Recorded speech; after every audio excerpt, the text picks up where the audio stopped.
Hi everyone, it's Ardith, and I'm excited to be here today as part of the pre-release video hop for the new All The Trimmings release from Catherine Pooler Designs. This release is huge and it's full of fun holiday stamps and dies and paper and even new ink colors. It'll be available on Wednesday. There's a prize for a lucky viewer who subscribes to all the channels on the hop and comments on all the videos. I've put details below in the description. I made my card using the new Holly and Berries cover plate die. This is such a fun die, and you can use it in so many ways to get so many different looks. I started by cutting it out of Catherine's premium white cardstock using my Big Shot. Because this die is so intricate, I used my precision cutting plate and I ran it through twice, just to ensure that all the little bits would pop out easily. It takes a minute or two to pop them all out, and I gave it a final once over to be sure I hadn't missed any little bits.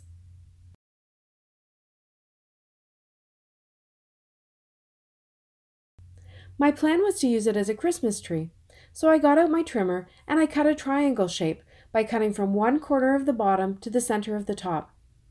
Because the die cut is not a perfect rectangle, I estimated the top center point and it worked out just fine. I wanted a really artsy looking background, so I chose the new Mardi Gras ink and I did some quick ink smooshing on my craft mat. This new color is a perfect Christmas green, and I picked it up on my watercolor cardstock and then gave it a quick hit with my heat gun before picking up some more of the ink from the mat. Layering up the ink like this adds texture to the background. Another way I added texture was to use different shades of green. I used spruce next, and this added some depth to the Mardi Gras. Again, I picked it up twice, drying it in between layers.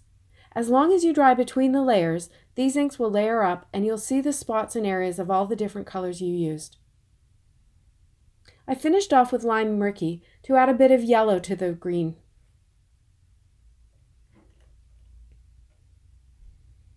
I cut the background panel in the same way as I did the holly die cut, but this time I used my grid work surface to get a bit of precision. I made a mark in the center at the top of the back of the panel so that it would be easy to see on my trimmer. The holly die cut is like lace, so you can easily make it fit on top of the green background tree. Next, I colored the berries with 3 shades of red Copics. I started with the lightest shade of red, and I drew a ring around each berry, leaving a white highlight in the center. I went back with my midtone and colored the bottom left half with that, and then I went back in with my darkest shade and drew a little C around the bottom left edge of each berry. Doing this added dimension and definition, and a fun pop of red all over the tree. Here's a close-up of the background and the berries. All those rich shades of green and red add so much interest to this card. Next, I used the same ink smooshing process to create some yellow cardstock for the star at the top of my tree. I started with Sauna and moved on to Mandarin Spice. I was worried that the contrast might be too much, but in the end the star is rich and warm with a lot of variation in color. I used a die from the previous released Starlights and cut 3 stars, stacked them up, and placed them at the top of the tree. To finish the card, I backed the tree onto a white panel that had a strip of smoked cardstock down the center, before backing that onto a smoked card base. The card was pretty well balanced, and I felt that adding a sentiment might throw it off, so I just left it as it was. And that's it!